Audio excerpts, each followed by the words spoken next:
Thank you. I hope I'm starting a couple of minutes early. I'm reminded of, there used to be a story told about Nellie McClung, who, as I'm sure you know, was a suffragette, and she used to tell the story about a woman who got her whole family up at 5 in the morning so she could get one of those damn meals over with. So I could start early. Not that I think this is a damn lecture. I was also wondering what the age distribution is between this and the martial arts.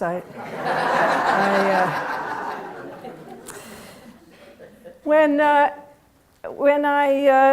think about long-term residential care, I think of an interview I heard with the Queen Mother on the occasion of her 100th birthday.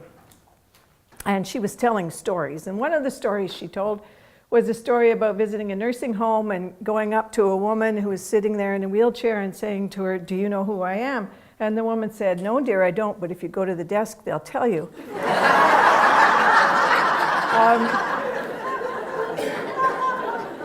I think that there are a number of ways of understanding that story, but I like to think of it in terms of how we're all vulnerable. All of us may be there, even though, as you saw in the blurb, all of my friends say, "I don't know why you're studying that, because they're taking me out of my house feet first. I'm not going into one of those places." And it's precisely that kind of approach that we're trying to take on in this project. We're trying to challenge that notion. Too often we think that long-term residential care in North America especially is seen as a place of failure. Failure of the family to provide care, failure of the individual to look after themselves, failure of the healthcare system to provide a cure. Those all bed blockers are, it's a derogative term, I think, the notion that we can't fix you anymore, so you belong somewhere else. And we want to change that. We want to change the conversation. We want to talk about long-term residential care as a positive option, not as a negative one. So many people say to me, "I had to put my mother in long-term residential care." We don't want that to be what the issue is like. We want to talk about putting life into years rather than years into life, about making it a different kind of place. So we applied for and received, after a number of other research studies, we had conducted a 7-year SSHRC-funded project, an international project, and it has embedded with it a shorter one that's called Healthy Aging in Residential Places. The big one is called Reimagining Long-Term Residential Care, an international study of promising practices. And then we have a third linked one that's called The Invisible Women in Health in Long-Term Residential Care, which is about the unpaid or invisible people who work in long-term residential care, the paid private companions that are growing big time, the volunteers, the family members, etc. So we're trying to put all of these pieces together in terms of thinking of alternative ways of seeing and searching for promising practices. So I should do this. So this project has researchers from Norway, Sweden, Germany, the UK, the US, and Canada, and it includes all three types of what Esping Anderson, at least in his earlier book, called 3 forms of the welfare state. Our interdisciplinary team includes architects, physicians, nurses, historians, cultural theorists, sociologists, social workers, and economists, political scientists. And it's structured to continually learn from and with each other. And we also have 5 partners. We have, 8 partners. We have the 5 unions that are centrally involved in the healthcare sector, and that in itself is something new, that they would all come and work with us together. We have a seniors organization, and we have 2 employers organizations from the nonprofit sector. So our purpose, and I'm going to begin by telling you a bit about the project, and then I'm going to move on to tell you some of the things that we've been finding in our project. So our objective is to seek promising practices. And what are those? Well, according to us, they're those that treat both the people who provide the care and the people who need the care with dignity and respect.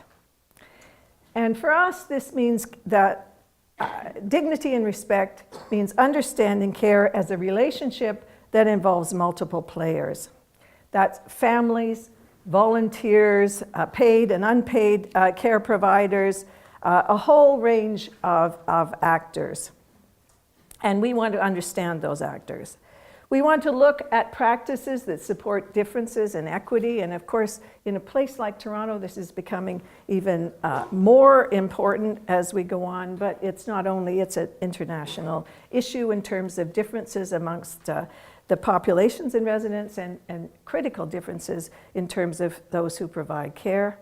And we want to find practices that promote active, healthy aging based on a recognition of different capacities.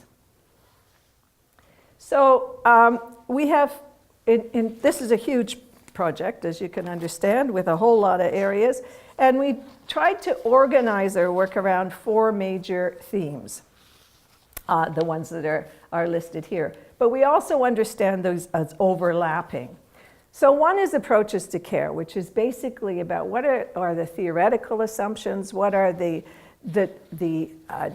driving ideology of the place. You've probably heard of things like the Eden alternative and gentle persuasive practices, etc. There are all a whole range of different kinds of approaches to care. We want to look at those and see how they are being applied in practice.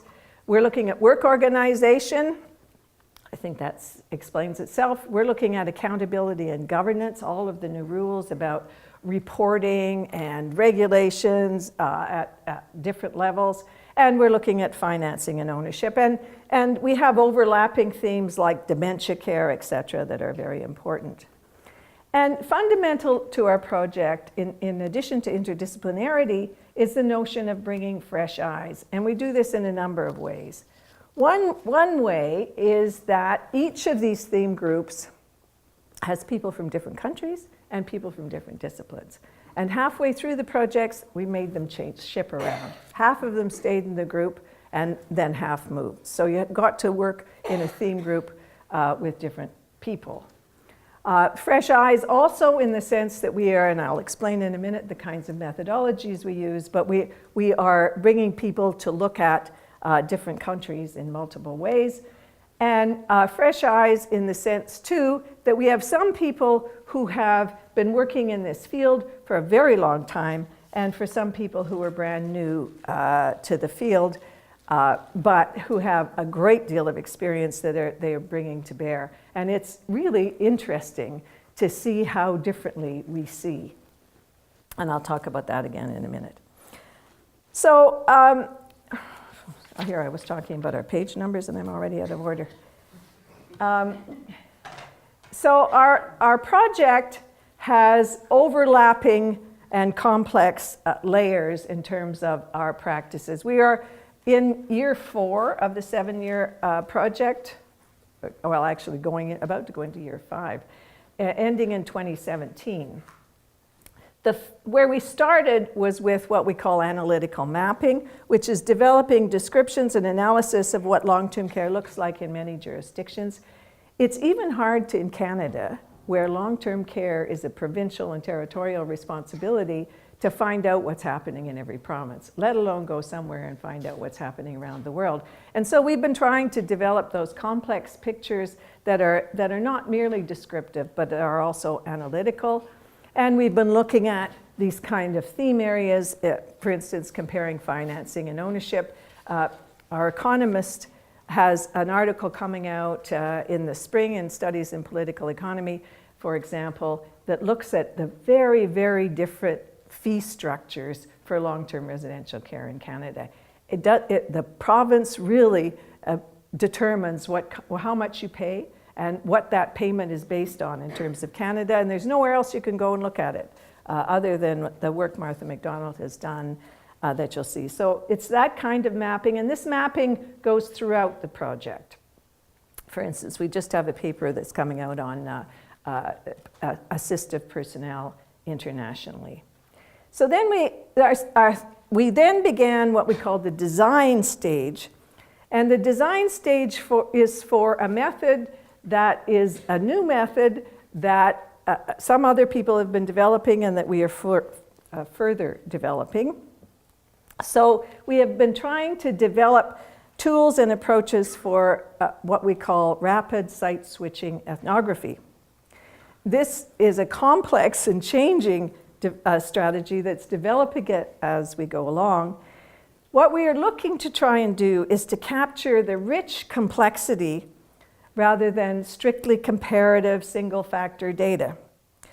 And we have now visited sites in all of the countries involved in the projects doing these rapid site switching technologies. To do them, we begin by interviewing a range of people from organizations that are interested in this sector. So we interview unions, the seniors organizations, government organizations, other forms of community organizations, and said, if you were looking for promising practices, if you were looking for good ideas, where would you go? And you know, as we were just saying in our meeting yesterday, we've all been trained to look for the bad stuff. It's really hard, actually, to focus on the good stuff. You know, we've all been trained to say what's wrong with someplace rather than looking at what we think might be a good idea. And I should have explained that in terms of promising practices, we call promising practices rather than best practices. We're interested in promising practices because we don't think there's a single right way. We don't use best practice. We think that there are multiple ways and that there may be that those ways may be appropriate for different populations in different places. That what might work for the family may not work for the care providers who are paid. It might not work for the resident, and we have to figure out what those tensions are and how can you balance those tensions. And we have to ask those kinds of questions and look at promising practices. We also think it makes a difference whether you live in rural Nova Scotia, which is where we're going this spring, or whether you live in urban Norway in terms of what works for who under what conditions.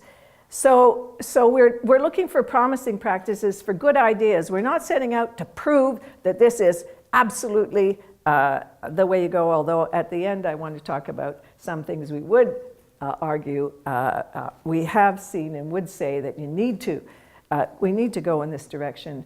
But in general, we're looking for a whole lot of good ideas that might work in practice here, that might be worth sharing and trying out.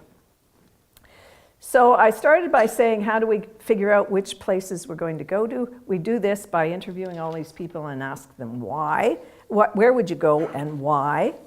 And then once we do that, we then start approaching the places, the specific homes, and say, could we go in and do our research there? And of course, as you can imagine, not everybody's really happy to have you go in and see what happens in their long-term care facilities, to interview the people in the long-term care facilities. But in general, we've had a quite positive response. So once we've selected the home and gone through ethics, and boy, ethics is in this area, and you learn that ethics in every province, in every place is very different, so it's been very complex. We've also learned that ethics is structured to be about clinical practice, and we're not doing clinical practice. We're doing research that is interdisciplinary and isn't interventionist, so that it's very strange often to these places, and much of the ethics review is set up for clinical practices.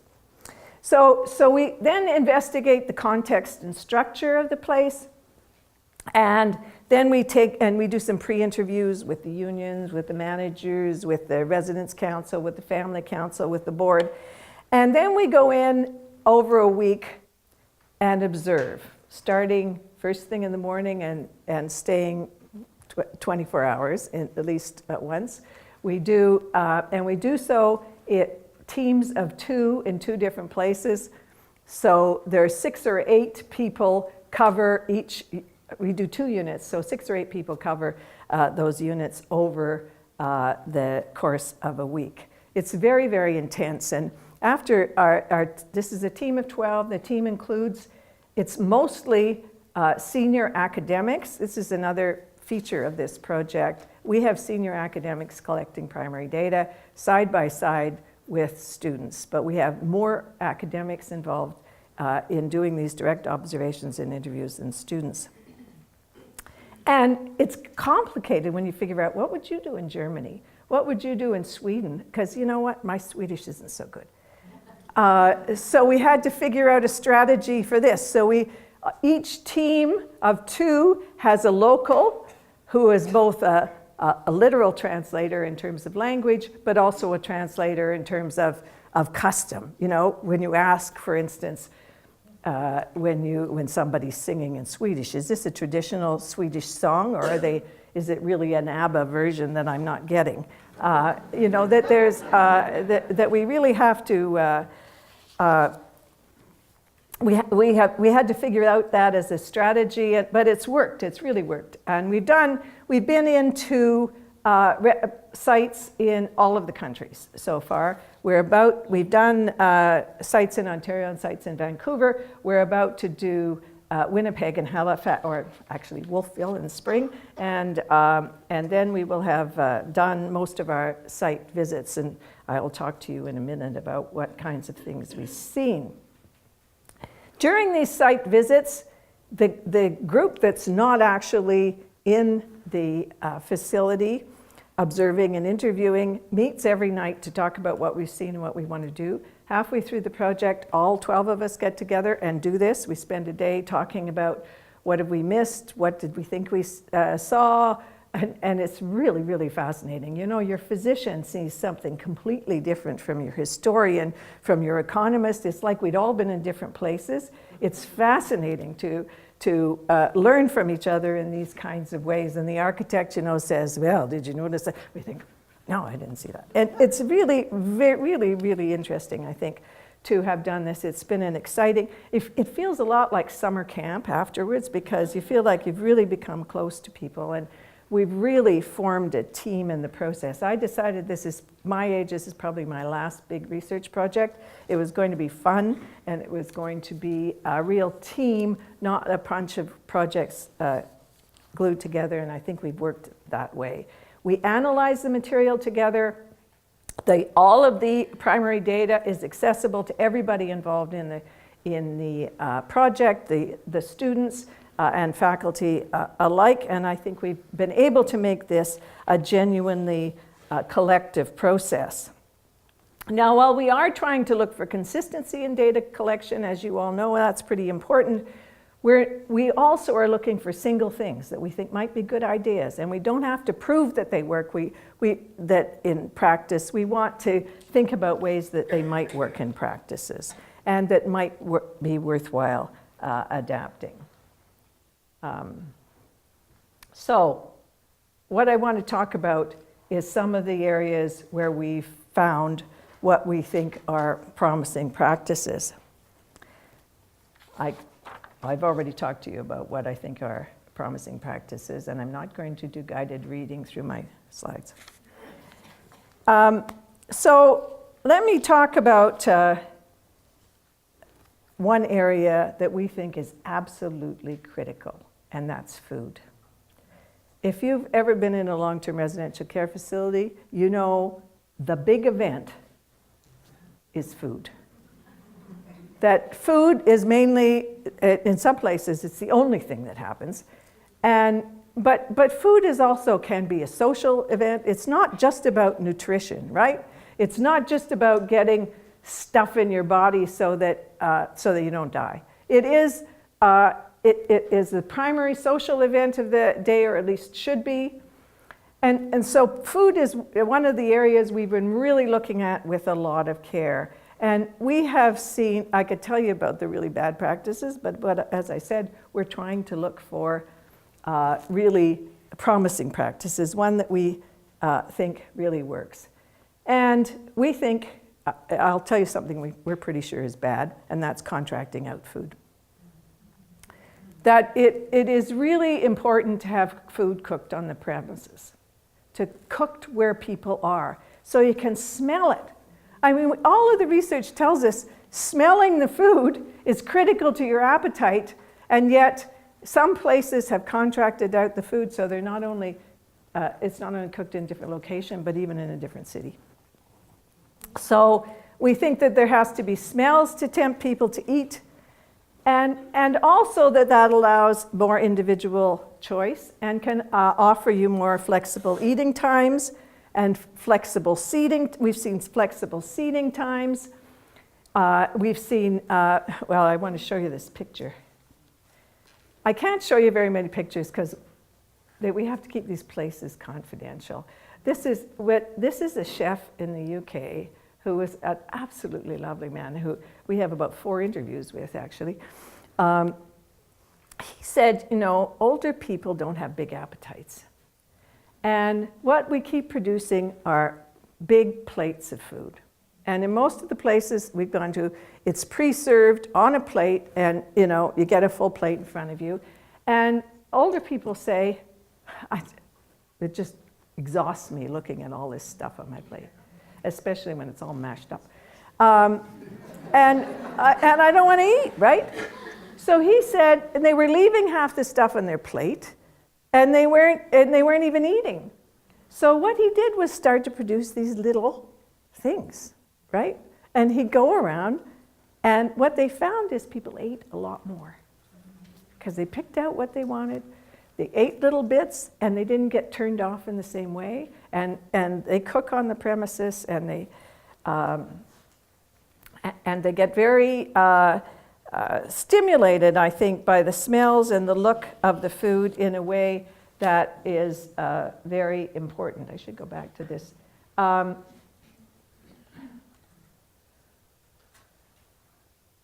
So that's the small sizes. I wish I could show you this particular place we were in, actually. When we went into it, we all took a big breath. And the guru behind this particular approach, which is now spread widely in the UK, is called the butterfly approach. When you walk in the place, there's stuff everywhere. Butterflies hanging from the ceiling, and teddy bears stuffed in the railing, and stuff all over the place. They're trying a very different kind of approach. So when I talked about flexible eating times, so we were in one place in Ontario, actually, where the food's contracted out. It comes in on big carts, comes in for 8 o'clock.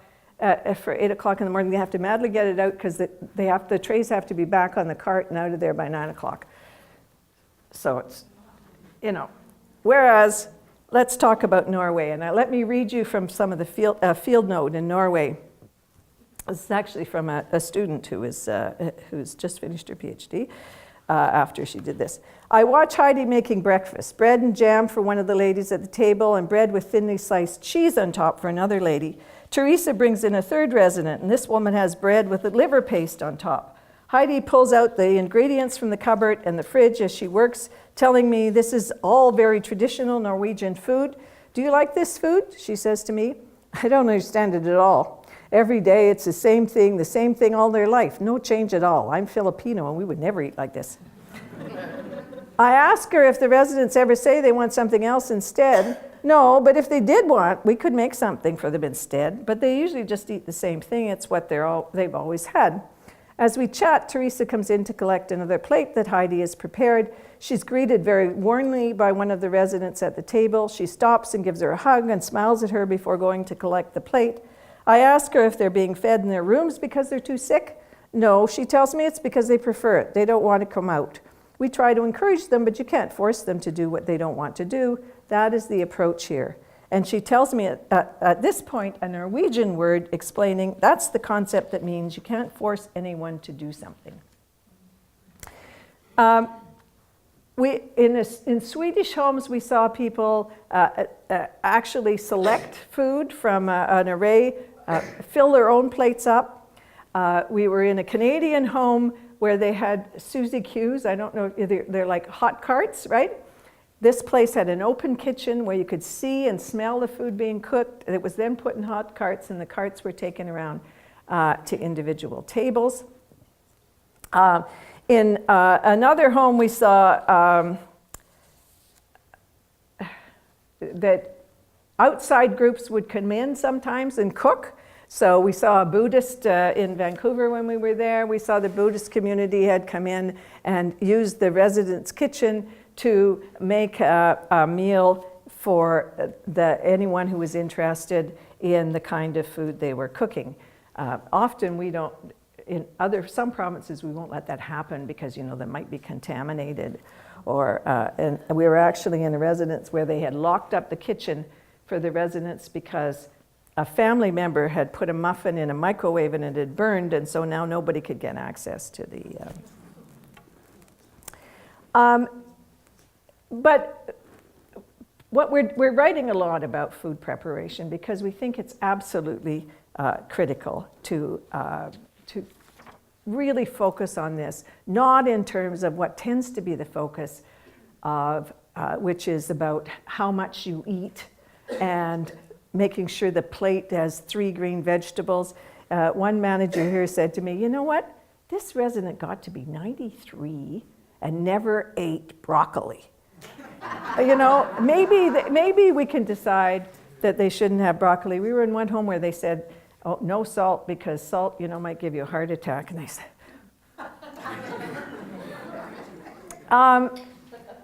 the same is true of wine, beer, and coffee. And personally, for me, this is going to be critical. I want real coffee as well as real wine when I go into my long-term care.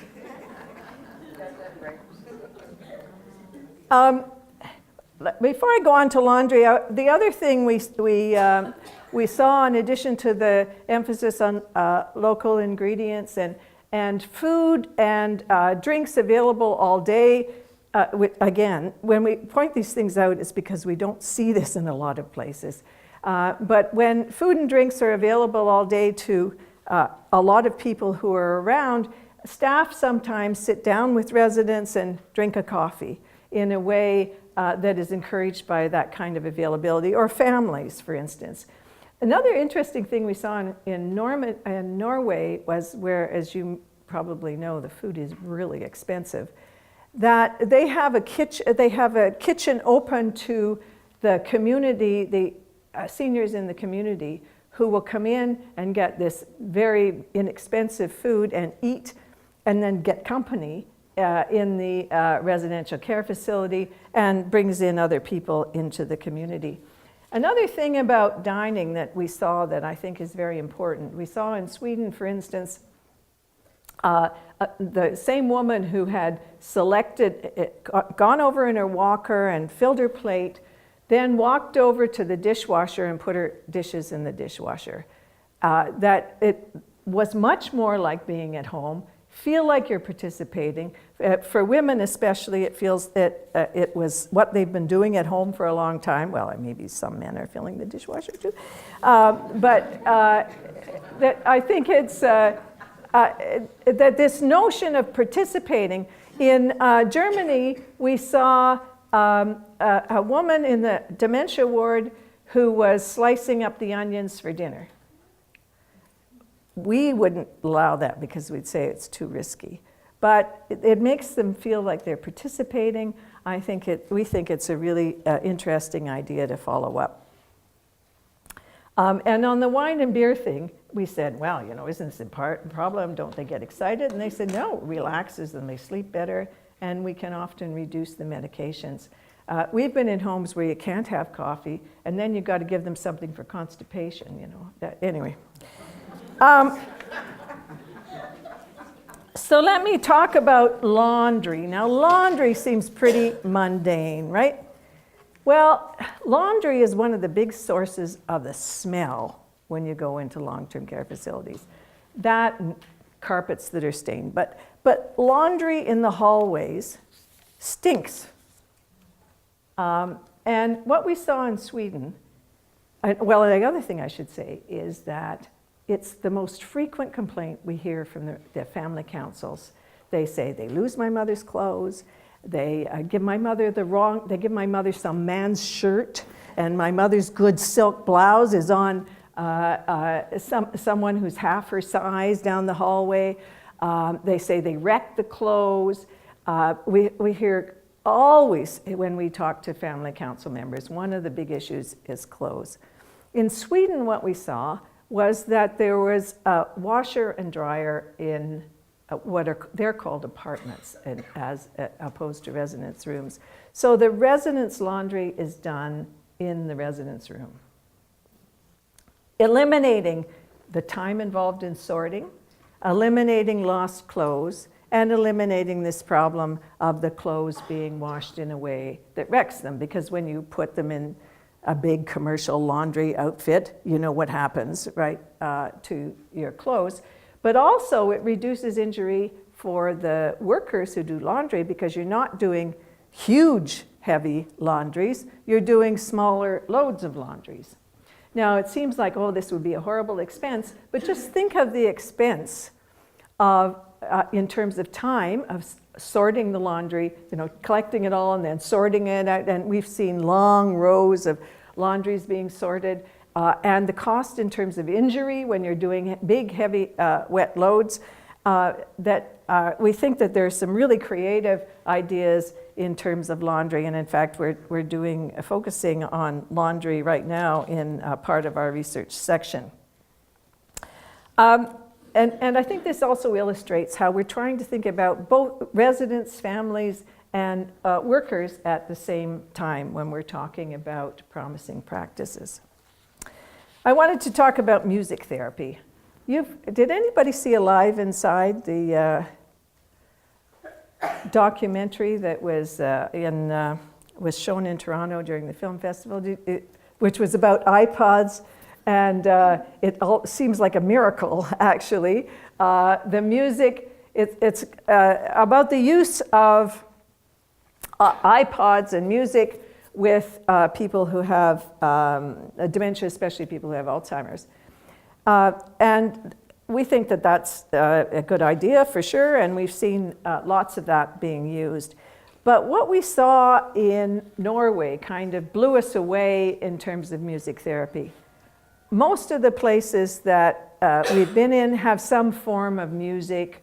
Someone comes in and plays a guitar, or that there's something in terms of music. But what we saw in Norway is music integrated in daily care in a way we hadn't seen anywhere else. They had a choir of people who were basically nonverbal. And they performed once a week. They also, when people, and they've been invited to perform with the Bergen Symphony Orchestra, when people come into the residence, they find out what the favorite music is, either from the resident themselves or from the family. They produce CDs. They also get the lyrics to some of their favorite songs. Interestingly enough, some people really like the Grateful Dead. And they put, especially for people who aren't able to get out of bed, put the lyrics at the head of their bed for their favorite songs. And as you probably know, some of the biggest issues happen when personal care is being provided in the bed. A lot of the violent reactions, a lot of the hitting, a lot of the, and not surprisingly, this is a very intimate thing that's happening to you. You feel frustrated as a resident, etc. And what they do is they start singing the favorite song. It really calms people down in the bed. The resident starts singing. And I asked one of the workers who wasn't Norwegian by birth if she knew any of these Norwegian songs. Mind you, a lot of the songs sung in Norway are in English. But there certainly were traditional Norwegian songs or songs sung in Norwegian. And she said, no, I don't know them, but I don't need to know them. I can just start with the words, and the resident picks them up, right, and sings them. And we saw residents at the table. In Germany as well, we'd see one of the care workers would sit down and start a song, and the whole table would start to sing, and they would pick it up. And we saw people walking down the hall arm in arm singing. Music was integrated in a way, and they say on this basis they've been able to reduce meds significantly. They've significantly reduced violence.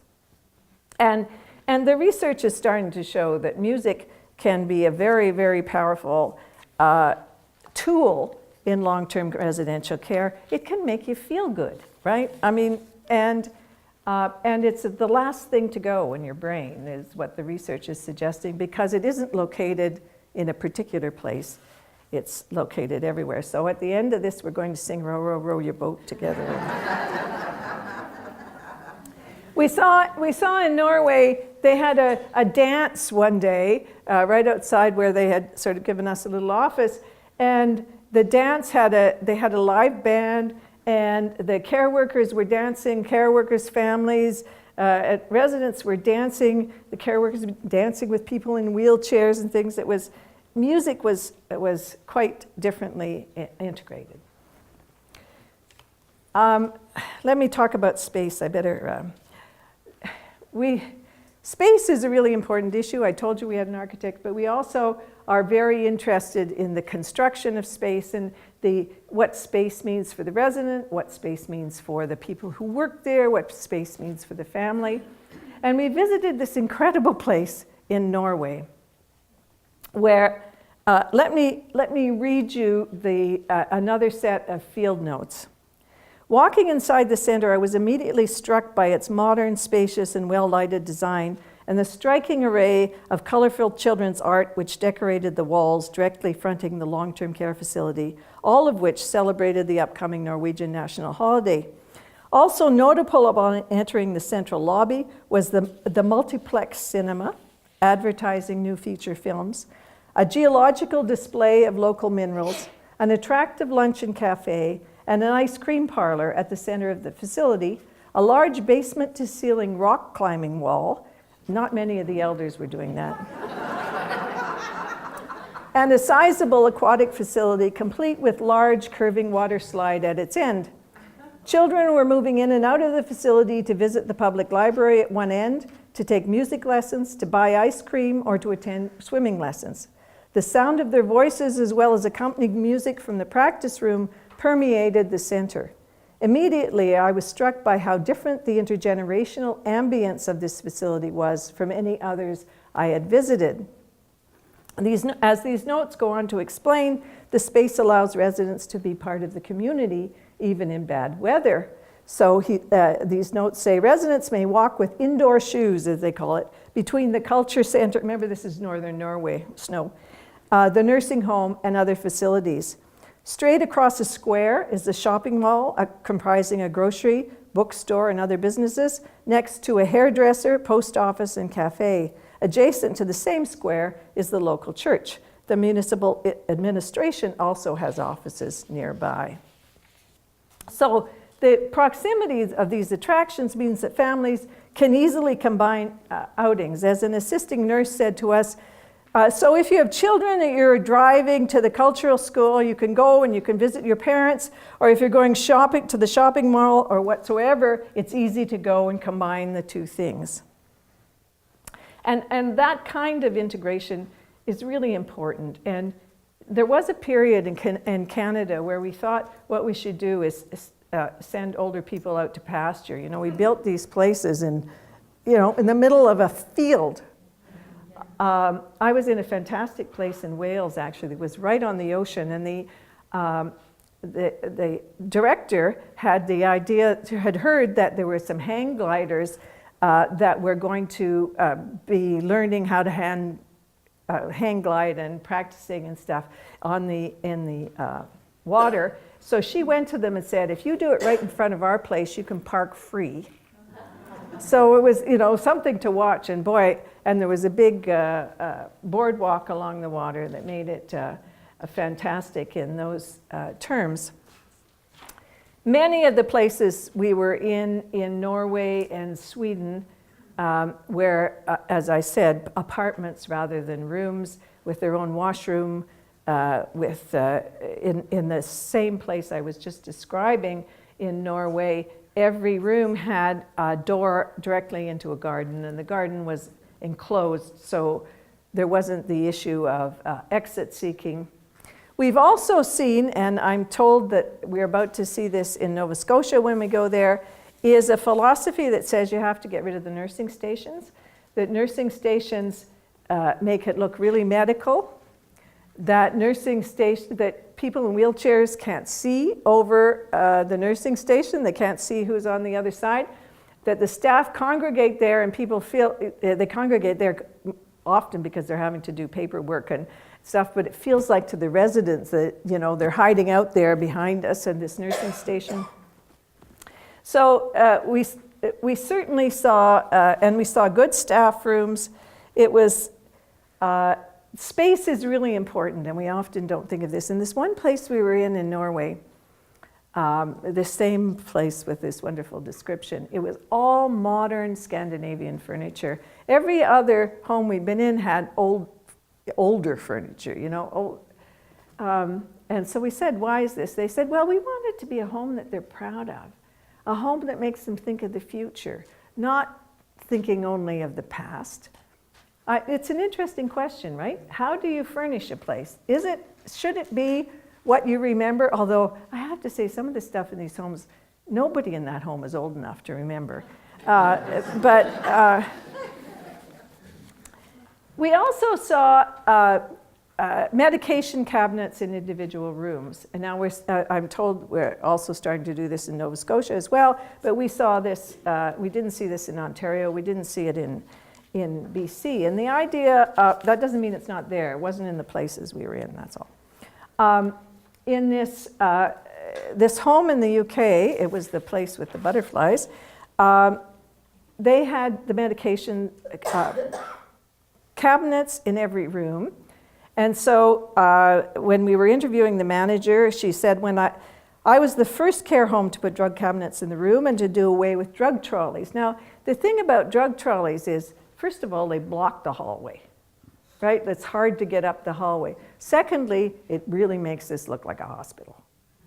It really reminds you all the time, we're sick, sick, sick, sick, sick, right? There's the medication, big medication trolleys all the time, and they make it look very different. At least that's the philosophy behind it. So she said she had to fight against the Quality Care Commissioner to get this regulations changed. This is the UK. And she goes on to say, but I kept on and, you know, kept pushing and pushing. And then, you know, they said, we'll trial it. So we trialed it. And now all the other homes got it, and lots of new homes are being built with them in. I think I got mine 7 years ago, and then it took about 3 years for them to kind of go, I think that's what we need to do. But when they built their new purpose-built facilities for dementia care about 5 years ago, they now have cabinets in their rooms. With it's usually, she says, RNs who have the keys. And so I ask, are they the only ones who have access to the cabinet? And she said, yes, unless you're self-medicating, and then you have your own key. And I said, well, that would be for non-prescription drugs. And she said, no, people can give their own medication. Like, if you came into the care home and you were giving yourself the medications before, then we think you're still able to give them to yourself here. Which is an interesting, very different. It's an interesting idea, though. I also think that okay, I've got one last one, which is a division of labor. As you can guess, I could talk about this all day. And there's so many interesting examples and stories. But the last thing I wanted to talk about is division of labor. And there are big debates in this area about who should do what and who should be allowed to do what and what kinds of skills you need. And in fact, we're having a workshop this spring where we're going to raise this kind of question. But one of the things we've seen is physicians on site, physicians who actually are assigned to the nursing home, who have particular residents for whom they are responsible, and that along with nurse practitioners, and we heard a lot of really positive things about both of those. As you probably know, in many homes in Toronto, for instance, you go out to your doctor's appointment rather than the doctor coming in to provide the care. Whereas and they found in many of these places that have nurse practitioners who really get to know the residents, and we saw this in BC in the homes we were just in, that prevents a lot of hospital transfers. And hospital transfers are not only expensive, they're really hard on people. And of course, you risk picking up all of the diseases. But by the physician and the nurse practitioner really getting to know the residents, you can have the opportunity to avoid some of those transfers. We've also seen a lot of places where in Sweden and Norway where there were regular daily care meetings of everybody who worked in the facility to talk about what the issues are and how can we address them, and are there any particular problems that we need to address. In the place we were in Texas, that we called our posh place in Texas because the lobby looked like a cruise ship, each manager was, and they had a whole array of managers, a manager for maintenance, a manager for housekeeping, manager for care, a manager. Each manager was responsible for a specific number of patients, residents, sorry. They met once a week and reported on those residents for whom they were responsible, which meant they had to talk to them, they had to connect to them, find out if they had any issues. Those issues could be everything from their room being too cold to the food to the care. And, but we also saw what was quite common in the homes we visited in Norway and Sweden was that every resident had a responsible care provider, so that if the family or the resident had particular issues of concern, there was one person identified that they could hold responsible, that they could talk to, who knew about those issues. Those kinds of things aren't hard to do in what we have now, right? Putting it into the pool with the rock climbing wall is a little harder. Okay, I'm going to shut up so we have some time. So one thing I want to say is that this has been a really exciting project. We are producing all kinds of interesting things. I've only touched on some areas where I think this can be done. We've had big discussions. As I said, we met all day yesterday to talk about, as we do once a month, to talk about these promising practices, to say, are there promising practices you can put in here without the Norwegian oil money? Are there, are there things that you can do? Are there things you can do now without building a new facility? To think about what does it take? And of course, to raise these questions of who does it work for? And I haven't had enough time to talk about that. Or to talk about, for instance, when we were talking about music therapy, whose music do you play? We were in the home we were in Vancouver, half of the population is Asian, and half of the music that the Asian population wants to listen to may be quite different from the music that the rest of the population in the place listens to. So how do you negotiate those? Although we had to say that when the Buddhist food was there, everybody wanted to eat it. So there was maybe there could be more sharing going along. So again, what we're looking for is promising practices. We have some things, even though we don't want to say this is for sure the way things go, there are some areas where we're pretty convinced. We're pretty convinced staffing levels are absolutely crucial. The number of care workers per resident is really a critical component. Having food prepared on the site is absolutely critical. We would also say small units are really important because in Norway and Sweden, the units were 9 to 11 people. That means you can serve people breakfast when they feel like it and want to get up, right? And you can get to know the people who are there really well and their families, that it just creates a different environment. And if we're going to call these places home, not very many of our homes have 35 or 40 people in them. So we think that small units, at the same time we would say having those small units in a bigger place gives you the advantages of both. For the workers, in terms of overall efficiency, etc.